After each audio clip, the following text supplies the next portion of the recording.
Ulhasnagar camp number 4च्या Kurla camp परिसरात हा अपघात झाला असून कुर्ला कॅम्प भागामध्ये ही भरधाव कार येत असताना तिने रस्त्याच्या शेजारी पाणीपुरीच्या गाडीवर पाणीपुरी खात असणाऱ्या 3 ते 4 जणांना जोरदार धाक दिली। यात दुचाकीस्वार काही महिला जखमी झाले आहेत। जखमींना सध्या उल्हासनगरच्या खाजगी रुग्णालयात दाखल करण्यात आले।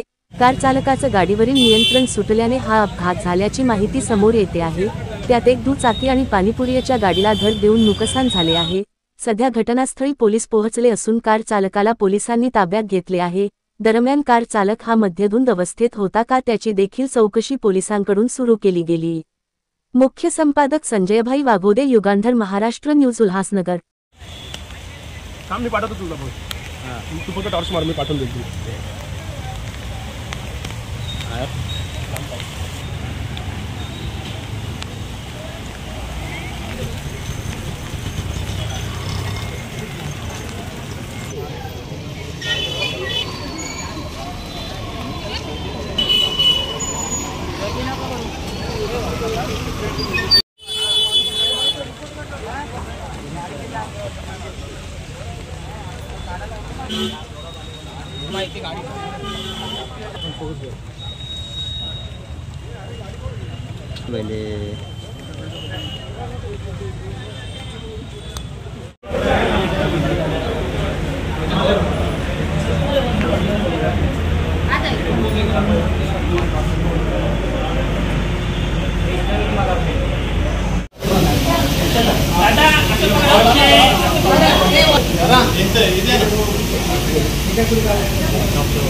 नमस्कार, माझं नाव मयूर कुंभार।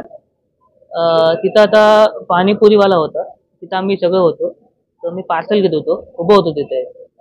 तर सडनली एक जोरात आम्हाला धक्का बसला आणि एक मोठी गाडी आली जोरात, ती दिसली मला। बाकी मी एकदम ब्लँक आउट झालो।